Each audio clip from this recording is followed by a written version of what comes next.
13 রানে 6 উইকেট, শান্তর wicket keeping, তামিমের 2957 দিন পর গোল্ডেন ডাক খাওয়া। সিলেটে দিনের দ্বিতীয় ম্যাচ যেন ছিল বেশ ঘটনাবহুল। সেখানে বোলারদের দাপটের পর মায়ার্স ও হৃদয়ের ঝড়ে আসরের তৃতীয় জয় তুলে নিয়েছে তামিম ইকবালের ফরচুন বরিশাল। ব্যাট বলের এই লড়াইয়ের খুঁটিনাটি বাকি সব শুনবো প্রতিবেদনের বাকি অংশে।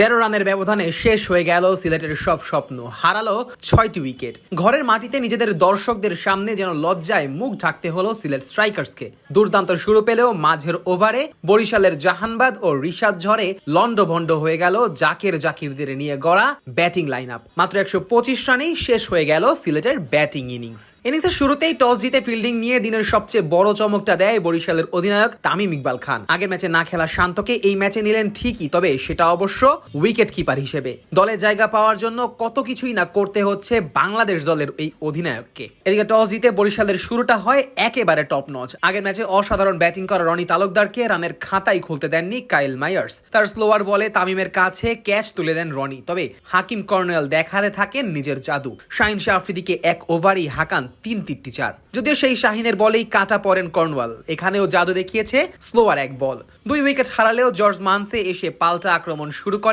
বরিশালের বোলারদের বিপক্ষে। ওভারের দ্বিতীয় বলে কর্নওয়ালের উইকেট পড়লেও সেই ওভার থেকে মানসে ঝড়ে সিলেটের রানের খাতায় যোগ হয় আরও 21 রান। পাওয়ার প্লে শেষে 2 উইকেট হারালেও স্কোরবোর্ডে 60 রান তখন কিছুটা স্বস্তিতে রেখেছিল সিলেটকে।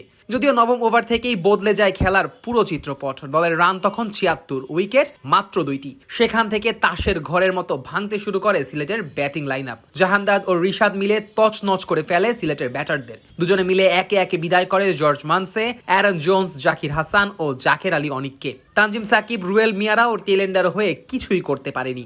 76 রানে 2 উইকেট থেকে 89 রান তুলতেই নেই 8টি উইকেট। তবে সেখান থেকে দলকে একা টেনে তোলার চেষ্টা করেন আরিফুল ইসলাম। একা হাতে লড়তে থাকেন সিলেটের এই অধিনায়ক, করেন 29 বলে 36 রান। তার ব্যাটে ভর করেই শেষ পর্যন্ত 125 রানে শেষ হয় সিলেটের ইনিংস। বরিশালের হয়ে সর্বোচ্চ 3টি করে উইকেট তুলে নিয়েছে জাহানদাদ ও রিশাদ।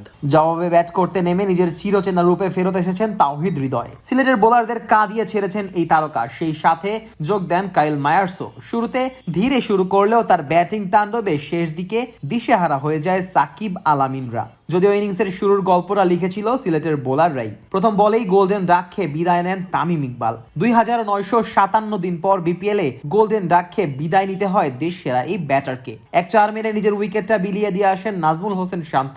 কোনোভাবেই যেন নিজের চিরচেনা ছন্দে ফেরত আসতে পারছেন না এই ব্যাটার। তবে মায়ার্স ও হৃদয় মিলে এরপর ঝড় তুলে এনে দেন বরিশালের তৃতীয় জয়।